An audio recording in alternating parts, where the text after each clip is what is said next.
ये मेरा सौभाग्य है कि मुझे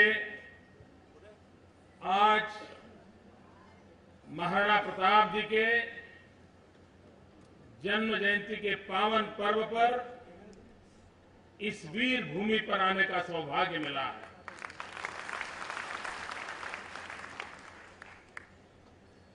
भाइयों बहनों, उदयपुर आकर के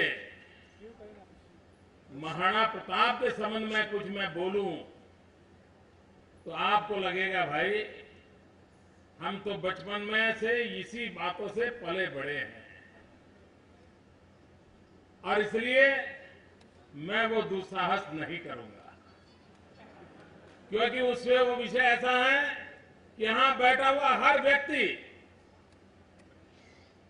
एक एक चीज को जानता है और मुझसे ज्यादा जानता है और मुझसे ज्यादा बता सकता है, और इसलिए आज के इस आज भी जिंदा है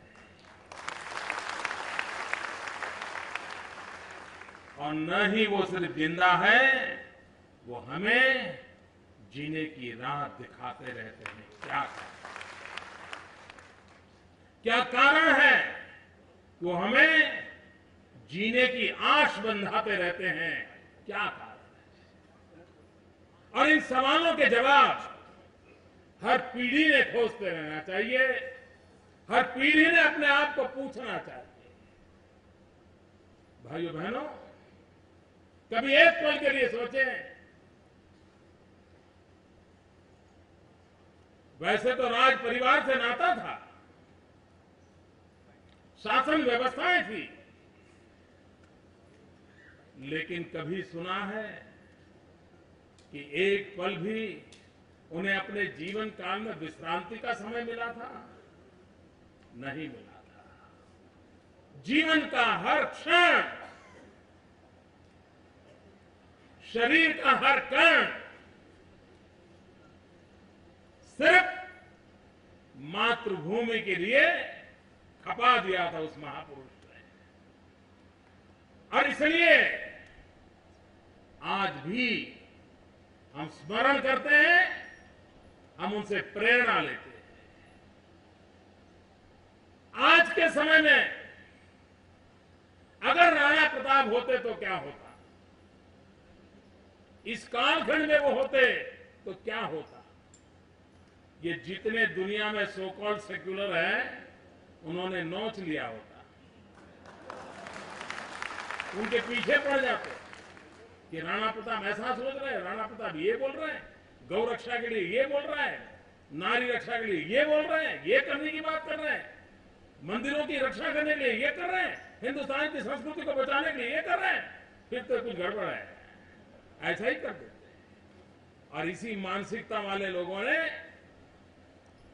जनता के दिलों में तो राणा प्रताप है, लेकिन इतिहास के झरोखों से मिटाने के लिए कोई कसर नहीं छोड़ी है दोस्तों, कोई कसर नहीं छोड़ी।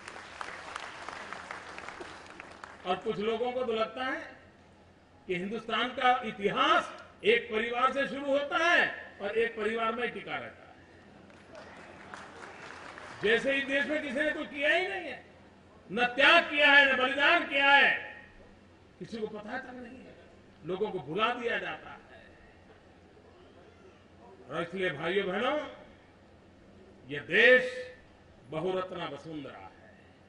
हर युग में महापुरुष पैदा हुए हैं, हर युग में वीर पुरुष पैदा हुए हैं, हर युग में समाज के लिए जीने वाले, जूझने वाले और जान की बाजी लगाने वाले लोगों की परंपरा रही है इस देश में। ये देश की विशेषता। मित्रों, 1200 साल तक हिंदुस्तान गुलाम रहा। कोई वर्ष ऐसा नहीं है, कोई साल ऐसा नहीं है कि हिंदुस्तान के किसी न किसी कोने में आजादी की ललक के साथ लोगों ने अपने आप को बलि न चढ़ा दिया। जो भी सल्तनत आई, जो भी शाही ठाट आया, सबके खिलाफ लड़ने का ताकत इस देश के अंदर रहा है। लोग लड़ते रहे, जूझते रहे, गुलामी को मन से कभी इस धरती ने स्वीकार नहीं किया था, और जिसको जो मौका मिला वो लड़ाई लड़ता रहा, और इंसान तो क्या, चेतक तक लड़ता रहा। ये स्वाभिमान की लड़ाई थी। लेकिन कैसा दुर्भाग्य है, देश के वीर पुरुषों को भुला दिया जाता है।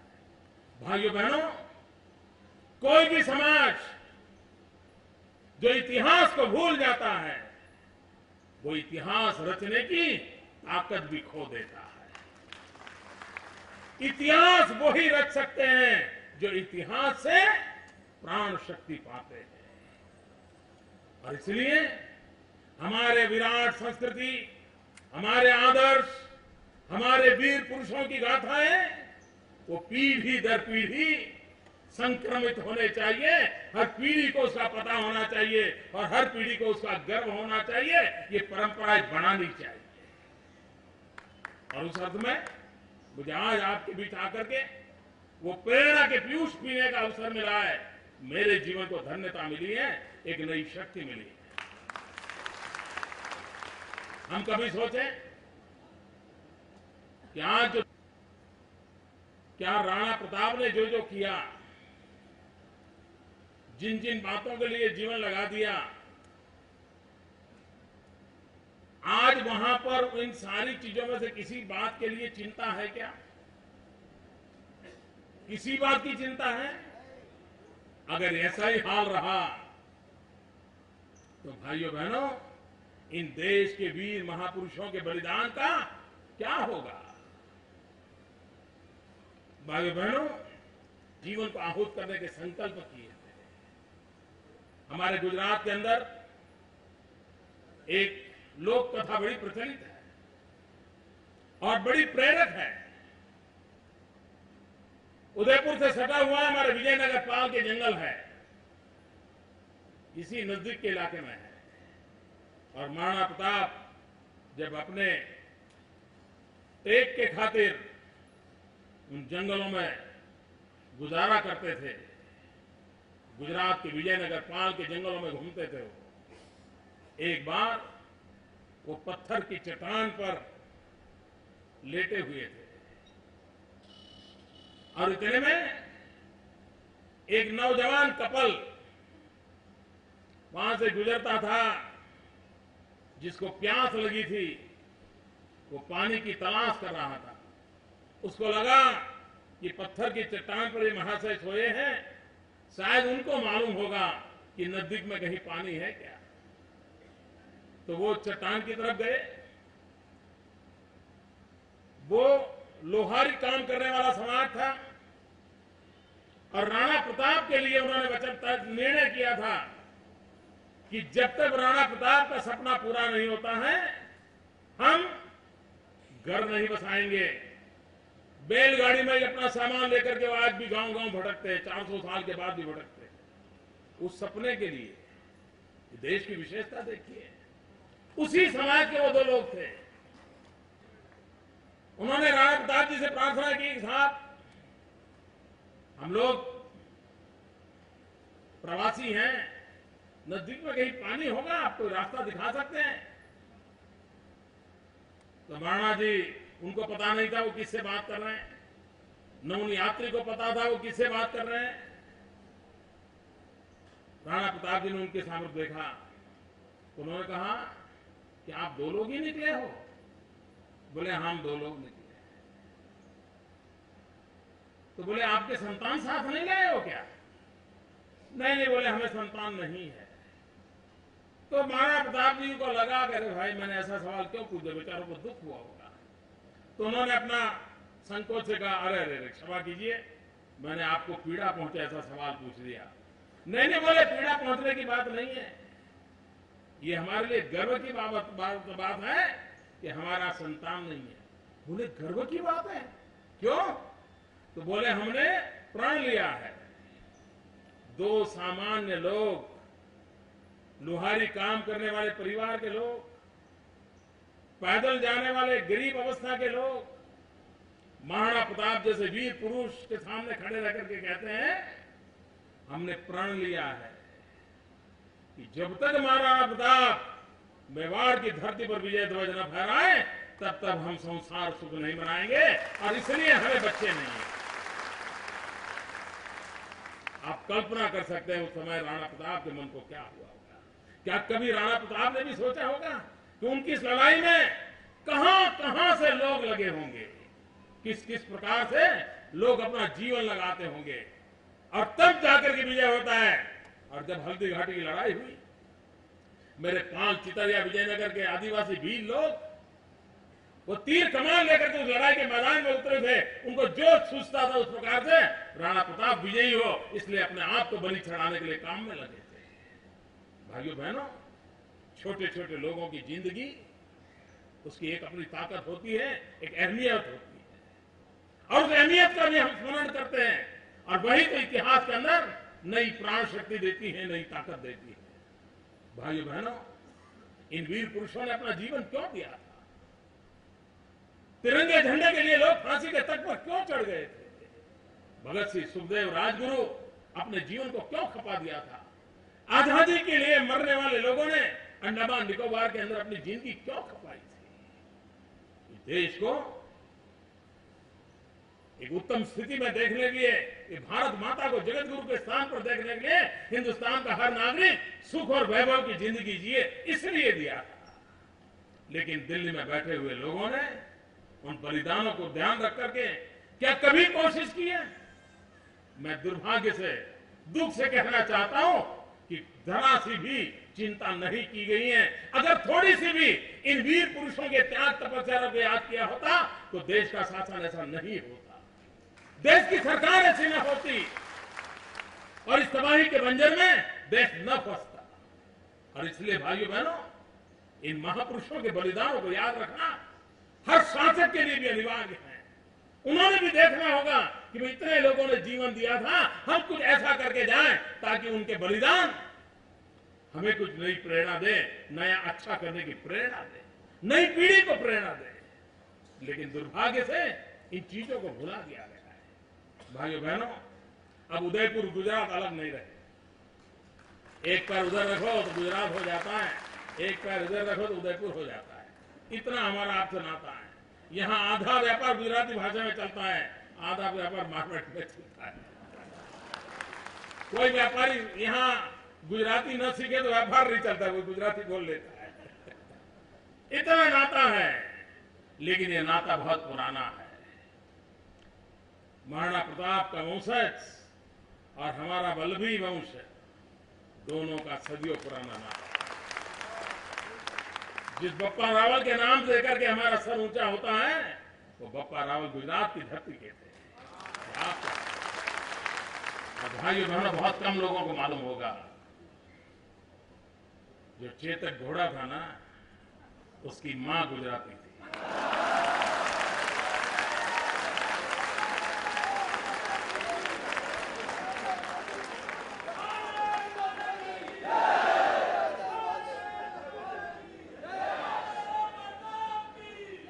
और ये गर्व आज भी गुजरात के अंदर अश्वपालन में लगे हुए जो लोग हैं, इस बात को बड़े गर्व के साथ कहते हैं कि हम इन घोड़ों के क्षेत्र में काम कर रहे हैं। हमारी प्रेरणा वो है कि हमने चेतक दिया, ये मिजाज है।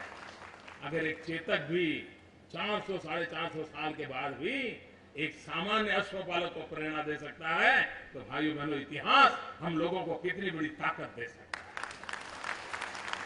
इतिहास का निरंतर स्मरण होना चाहिए, इतिहास से प्रेरणा लेनी चाहिए, और इतिहास के अनुकूल नए इतिहास की रचना के लिए हमने कदम उठाने चाहिए।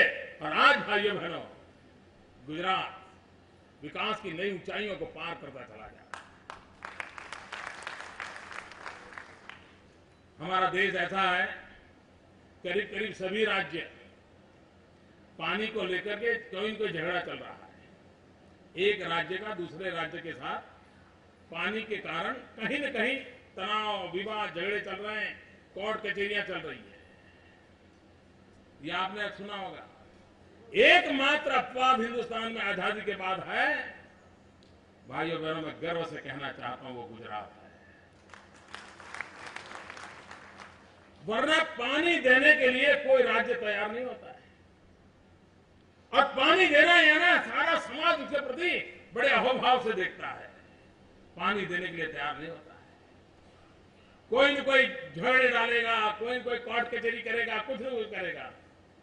लेकिन भाइयों बहनों, मेरा ये सौभाग्य रहा कि सरदार सरोवर डैम, नर्मदा योजना, उसको आगे बढ़ाते हुए राजस्थान की धरती पर मां नर्मदा मैया का पानी पहुंचाने का सौभाग्य मुझे मिला। कोई विवाद नहीं हुआ, कोई कोर्ट कचहरी नहीं हुई। और आज जालोर के बेल्ट में चले जाइए, चारों तरफ जो रेगिस्तान था वो आज हरियाला दिख रहा है। और जब ये करते हैं तो लगता है चलो राणा प्रताप की धरती को कर्ज चुकाने का हमें एक मौका मिला। ये मिजाज चाहिए देश के लिए, ये मिजाज चाहिए। हम सब हर एक के लिए कुछ न कुछ मदद करें, एक भाईचारे का माहौल बनाएं। कैसा देश आगे बढ़ सकता है भाइयों बहनों, दुनिया स्वीकार करेगी। राजस्थान और गुजरात में कोई ज्यादा फर्क नहीं है। राजस्थान में भी मरुभूमि है, गुजरात में भी मरुभूमि है। हमारे नसीब में भी रेगिस्तान है, आपके नसीब में भी रेगिस्तान है। हमारे नसीब में भी उधर पाकिस्तान है, आपके नसीब में उधर पाकिस्तान है।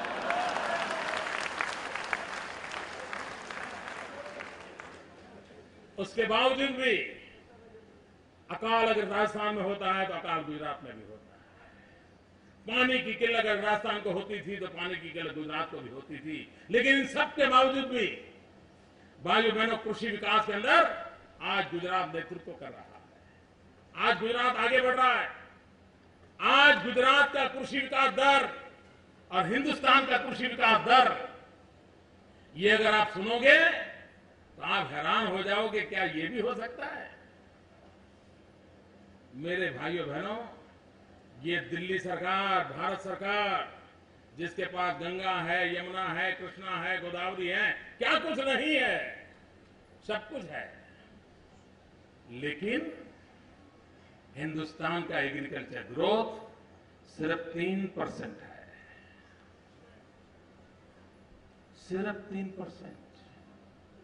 और जिस गुजरात के पास ऐसी बड़ी बड़ी नदियां नहीं हैं, बारिश भी कम रहती है, वहां आज एग्रीकल्चर ग्रोथ है 11%, 11%।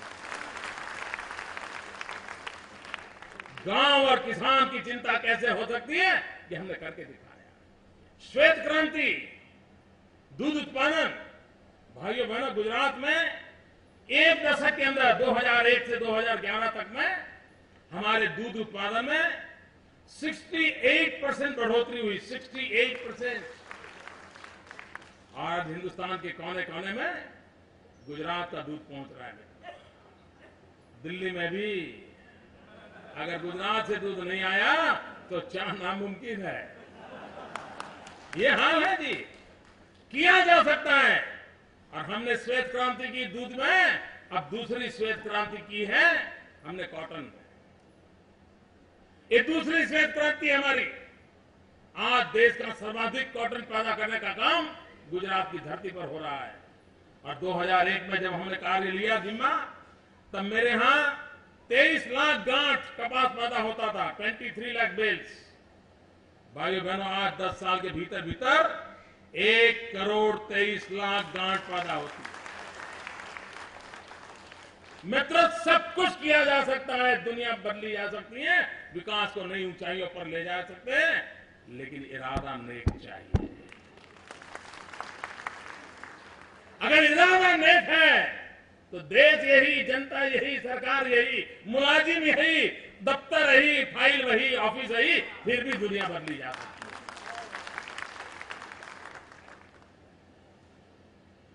नेक इरादे चाहिए, लेकिन इरादे नेक कहां से लाए? इन दिनों देश में क्या चल रहा है? जो राणा प्रताप ने गौ रक्षा के लिए जीवन खपाया, गौ की रक्षा के लिए लड़ाइयां लड़ी, वीर जवानों को आहूत किया, आज क्या हो रहा है? सवाल उठता है मित्रों, भारत की सुप्रीम कोर्ट ने कहा है कि हिंदुस्तान के अंदर गौ रक्षा का कानून लाना चाहिए, और आए दिन सुप्रीम कोर्ट का नाम देने वाली दिल्ली की सरकार वोट बैंक की राजनीति के कारण गौ रक्षा का कानून नहीं ला रही है।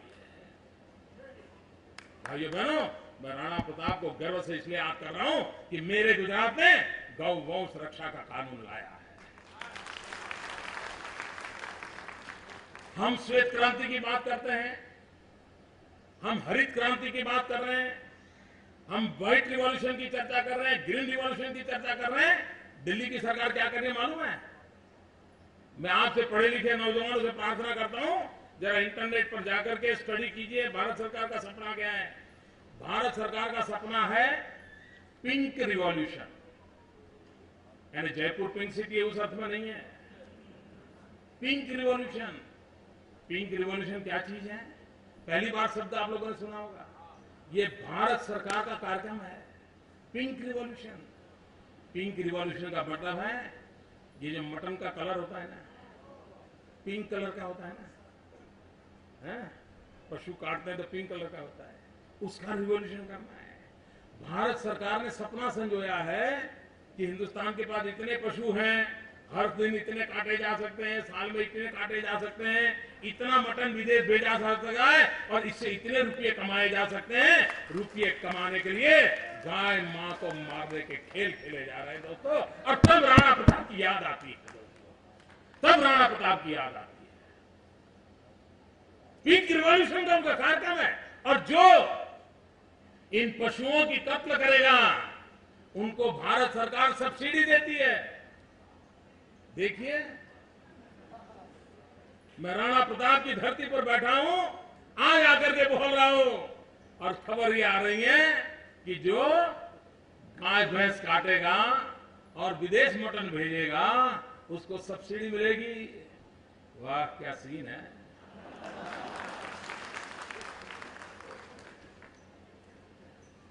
मित्रों, ये ऐसे लोग हैं, अगर कॉटन को विदेश में भेजे तो वो ड्यूटी लगाते हैं, लेकिन मटन को विदेश भेजे तो वो सब्सिडी देते हैं।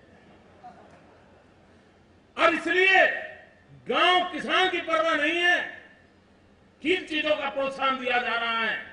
आज अगर आप राजस्थान की तरफ से मेरे गुजरात के अंदर गाड़ियां जाएगी, आप देखिए बहुत बड़ी मात्रा में पशुओं का कत्ल करके उसका मटन मुंबई के एयरपोर्ट पर, सी पोर्ट पर भेजा जा रहा है। कोई रोकने वाला नहीं है। और जब मैंने गुजरात में रोकना शुरू किया तो रेलवे से भेजना शुरू किया।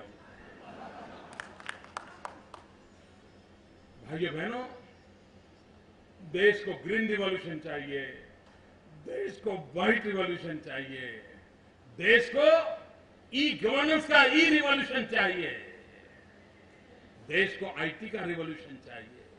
ये पिंक रिवॉल्यूशन ला करके हिंदुस्तान को किस दोजख में ले जाने का खेल चल रहा है, ये चिंता का विषय है। भाइयों बहनों, आज के इस पावन पर्व पर हम संकल्प करें, हम विरासत को बंटने नहीं देंगे।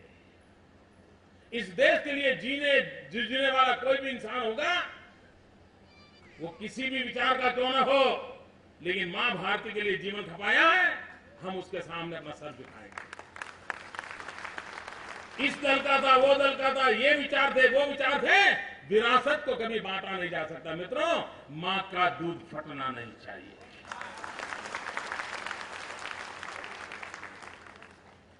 और इसलिए भाइयों बहनों, विरासत को बंटने का जो षड्यंत्र चल रहे हैं, हम संकल्प करें, हमारे लिए गांधी भी हमारे हैं, नेहरू भी हमारे हैं, राणा प्रताप भी हमारे हैं, सबको ही हमारे हैं, ये भाव जगाना होगा। जिन लोगों ने इनको बाहर किया है उनसे हमें जागरूक होना होगा। मैं तो हैरान हूं, वीर सावरकर के लिए क्या कुछ दिल्ली के नेता बोल रहे थे, अपनी जवानी खपा दी देश की आजादी के लिए। भाइयों बहनों, एक कैसा काम करते हैं। हिंदुस्तान के आजादी के जंग को दो मुख्य धारा रही, एक क्रांतिकारी की और एक अहिंसक आंदोलन की।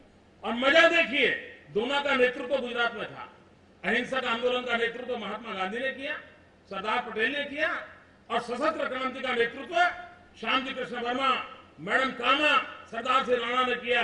वो दोनों गुजराती थे। और श्यामजी कृष्ण वर्मा लंदन के अंदर इंडिया हाउस बनाया था, और कर्नल वाइली के हत्या करने का काम मदन लाल धिंगरा ने करके वो शहादत बोली थी। उसी इंडिया हाउस को बनाने वाले श्यामजी कृष्ण वर्मा थे। वीर सावरकर समेत अनेक वीर पुरुषों को प्रेरणा देने का काम श्यामजी कृष्ण वर्मा ने किया था। वे श्यामजी कृष्ण वर्मा 1930 में उनका स्वर्गवास हुआ, विदेश की धरती पर हुआ, और मरते समय लिख के गए थे कि जब हिंदुस्तान आजाद हो तब मेरे अस्थि हिंदुस्तान ले जाना, और वहां की पवित्र धरती पर मैं जाऊंगा तब मुझे संतोष होगा। कैसी देशभक्ति देखिए, 1930 में लिखा था। 1947 में जब हिंदुस्तान आजाद हुआ तो 15 अगस्त को आजाद हो गया, जो भी फटाके वटाके फोड़ने थे फोड़ दिए। 16 अगस्त को पंडित नेहरू का पहला काम होना चाहिए था कि इस स्वामी कृष्ण वर्मा की अस्थि हिंदुस्तान ले आए, लेकिन नहीं किया भाइयों, क्योंकि वो मानने को तैयार नहीं कि देश में किसी औरों का भी त्याग था। नहीं हुआ। आपको जानकर के हैरानी हुई, 73 साल तक श्याम जी कृष्ण वर्मा की अस्थि जिनेवा के अंदर इंतजार करते रहे कि कोई भारत मां का लाल आएगा, कभी न कभी आएगा और मेरे अस्थि आजाद हिंदुस्तान की धरती पर ले जाकर के मेरे मन को संतोष देगा। 73 साल तक किसी ने नहीं किया। भाइयों बहनों, वो सौभाग्य भी मुझे मिला। मैं जिनेवा गया, श्याम जी कृष्ण वर्मा की अस्थि अपने कंधे पर उठा कर ले आया। और आज कच्छ के मांडवी में मैंने वैसा इंडिया हाउस बनाया है, जैसा लंदन में हमारे क्रांतिकारियों ने वैसा ही बनाया है। मैं आपसे अनुरोध करूंगा, जब कच्छ में आप यात्रा के लिए आए, जरूर मांडवी में श्याम जी कृष्ण वर्मा के स्मारक को देखने जाइए, जिसने देश की आजादी की लड़ाई लड़ी। वीर पुरुषों को भूला नहीं जा सकते, न उनको भुलाया जाना चाहिए। ये काम गुजरात की धरती पर होता है भाई, और हम इसको और आगे बढ़ाने के मत कहते हैं, और आगे बढ़ाने के मत कहते हैं। और इसलिए मैंने कहा, मां का दूध फटना नहीं चाहिए दोस्तों। ये विरासत हमारी है, विरासत को बंटना नहीं चाहिए। जिन्होंने देश के लिए छोटा मोटा जो भी किया वो सब हमारे लिए आदरणीय है। इस भाव को प्रबलता के साथ आगे बढ़ाना चाहिए। आप सबके बीच आने का मुझे अवसर मिला, मैं आपका बहुत बहुत आभारी हूं। समारोह चलता रहेगा, लेकिन मुझे बीच में से जाना पड़ रहा है, आप मुझे क्षमा करें। मेरे साथ जोर से बोलेंगे, महाराणा प्रताप